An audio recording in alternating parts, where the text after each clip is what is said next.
안녕하세요. 홍승임 변호사입니다. 오늘 이 시간에는 군인 등 강간, 군인 등 강제추행에 대해서 말씀드리고자 합니다.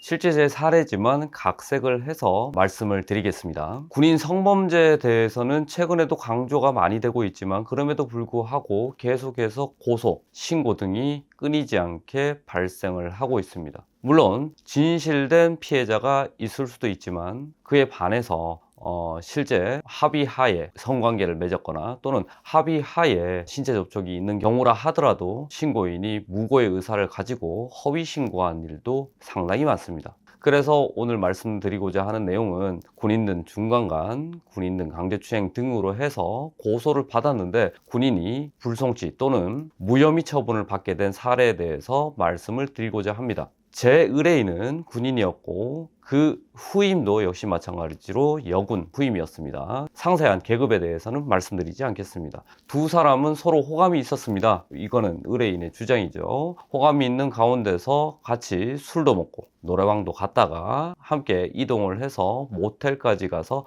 원나잇을 하게 됩니다. 그 이후에도 같이 나와서 차를 마시고 헤어지게 되는데요. 그 이후에 상당한 기간이 지나서 신고를 우리 의뢰인이 당하게 됐습니다. 그 내용은 자신은 신체 접촉을 하기 싫었는데 노래방에서 신체 접촉이 있었다. 그 이후에 모텔까지 가게 됐는데 자기는 정신도 잘 없었고 하기도 싫었는데 억지로 성관계를 맺게 되었다. 그래서 군인 등 중강간, 군인 등 강제추행 죄로 고소를 받게 되었습니다. 해서 이 의뢰인이 저하고 상담 끝에 저를 선임하기로 하셨고 그래서 진행을 하게 되었는데 최근 들어와서 2022년 7월 1일 이후에 발생한 사건들에 대해서는 군사경찰이나 군검찰이 아니라 일반 경찰 그리고 군검찰이 아닌 일반 검찰에서 사건 처리를 하게 됩니다. 그 이후에는 일반 법원으로 가게 되는 그런 구조죠. 제일 먼저 해야 될 거 역시 마찬가지로 고소장 확보입니다. 해서 관할 경찰서에 저희가 연락을 해서 고소장 확보를 하게 되었습니다. 그 내용을 보자면 좀 전에 제가 말씀드렸다시피 군인 등 중강간을 당했다. 그리고 노래방에서 추행을 당했다. 이런 내용이 들어가 있었습니다. 이때부터가 중요한데요. 고소장 내용을 확보를 해서 서로 의뢰인하고 소통을 한 다음에 이걸 검토를 해야 됩니다. 그런 다음에 실제 이 인원이 어떻게 행동을 했는지, 그 이후에는 어떻게 모텔로 가게 되었는지, 모텔을 가고 나서는 어떻게 되었는지, 거기에 대한 증거 자료는 무엇이 있는지 이런 부분들에 대해서 서로 얘기를 나누게 되었습니다.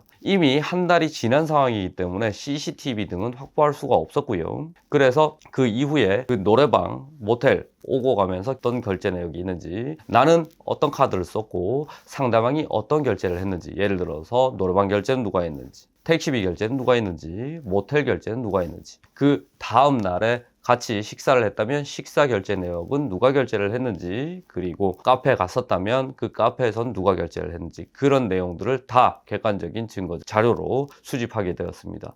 역시 마찬가지로 그 이후에 어떤 내용의 카톡을 나눴는지 이런 부분들에 대해서도 포렌식 절차를 거쳐서 다 확보를 했습니다. 그런 다음에 조사에 들어가게 됐는데요. 역시 조사에 들어가기 전에 의뢰인이 피의자가 되고 제가 수사관이 되어서 예행 연습을 거쳤습니다. 제가 수사관이라면 이런 질문들을 할 거다. 이렇게 질문이 나오면 어떻게 답변을 하겠느냐. 이렇게 짚어 넘어가야 됩니다.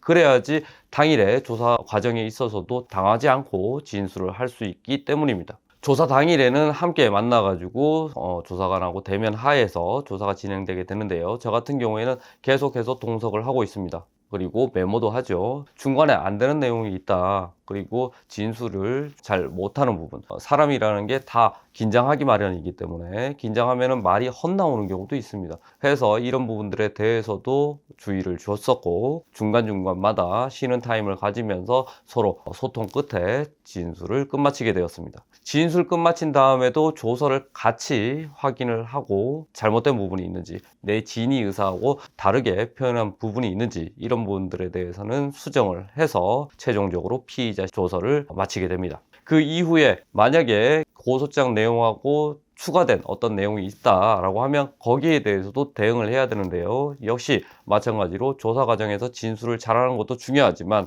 그 이후에 고소인이 사실과 다른 내용에 대해서 주장을 하고 있다. 그러면 거기에 맞는 증거를 수집하는 절차가 필요합니다. 해서 저희 의뢰인 같은 경우에도 거기에 맞는 카톡 자료라든지 증거, 결제 내역, 그리고 제3자의 목격자 증언, 예를 들어서 택시를 같이 타고 갔는데 그 택시 기사를 섭외한다든가, 그 택시 기사가 봤을 때 뒷좌석에 앉은 인원들의 사이가 굉장히 연인처럼 비춰졌다든가, 이런 진술들이 있으면 매우 중요하기 때문에 그 택시 기사마저도 섭외를 해야 되겠죠. 그렇게 택시 기사가 섭외가 된다면 수사관한테 적극적으로 요청을 해서 이때 이 택시 기사가 저희를 기억하고 있다 해서 이 부분 관련해서는 조사를 해달라 라고 요청을 해야 되는 거고, 만약에 수사관이 조사를 하지 않는다면 저희가 그 택시 기사의 증언을 따서 진술서 형태로 만들거나 아니면 녹음 파일 형태로 만들어서 제출하는 그런 작업들이 필요합니다.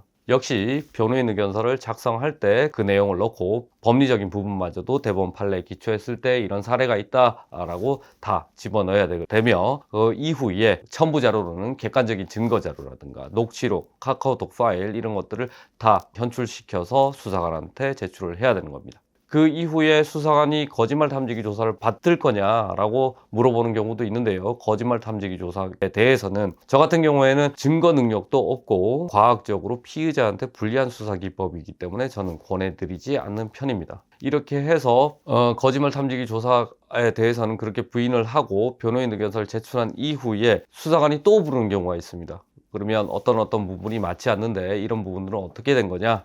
라고 하면 거기에 대해서 또 대응을 하는 그런 구조죠. 그렇게 해서 결국에 저의 사건 같은 경우에는 불송치 결정을 받았습니다. 불송치 결정을 받았음에도 불구하고 상대방인 고소인은 이 사건에 대해서 다시 이의 신청을 하게 됐죠. 그래서 결국에는 검찰까지 이 사건이 올라가게 되었습니다. 검찰 수사 과정에 있어서도 동일하게 저희를 부를 수도 있습니다. 피의자를 불러서 조사를 할 수도 있는데요. 역시 마찬가지로 예행 연습이 필요하다면 예행 연습을 거쳐가지고 조사를 받게 되는 그런 구조입니다. 그런 다음에 또다시 변호인 의견서를 제출해서 저희 말이 객관적인 진실에 부합한다, 그에 대한 근거 자료는 여기에 있다 라고 해서 결국에는 검찰에서마저도 무혐의로 사건이 종결되게 되었습니다. 그 이후에 저희는 무고죄로 고소를 하는 그런 상황이 되었고, 결국에는 신고인께서는 지금 재판을 받고 있는 걸로 그렇게 알고 있습니다. 여기서 중요한 점, 제가 이 사건을 각색해서 말씀드린 이유는 초동 조치가 무엇보다 중요하다. 어떤 분들은 핸드폰에 있는 그 인원하고 우리하고의 카톡 내용에 대해서 신고받자마자 지우거나 방을 나가는 경우가 있습니다.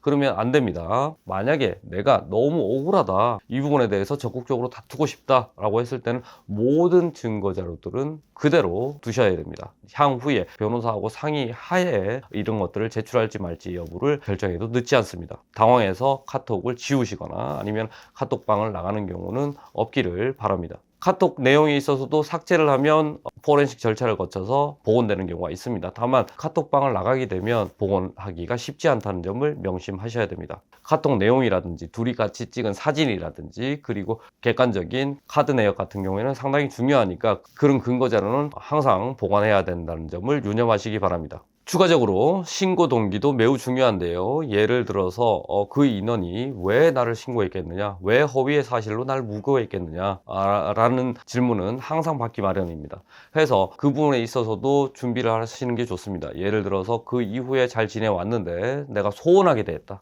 또는 그 이후에 내가 애프터 신청을 안 했다, 또는 그 이후에 내가 업무상으로 질책을 했는데 고소인이 그 부분에 대해서 굉장히 분노했다, 굉장히 화가 났다, 이런 부분들에 대해서는 준비를 하고 들어가야 됩니다. 신고의 동기도 역시 마찬가지로 굉장히 수사기관에서는 많이 주목하는 부분 중에 하나이기 때문입니다. 해서 여러분들께서 혹시나 군인 등 강간 또는 군인 등 중강간, 군인 등 강제추행 등 군인 관련된 성범죄로 고소를 받았거나 신고를 받았다 라고 했을 때는 주저하지 마시고 일단은 변호사하고 신속히 상담을 받아볼 것을 권해드립니다. 만약에 제가 선임이 되게 된다면 최선을 다해서 도와드리겠습니다. 이상입니다.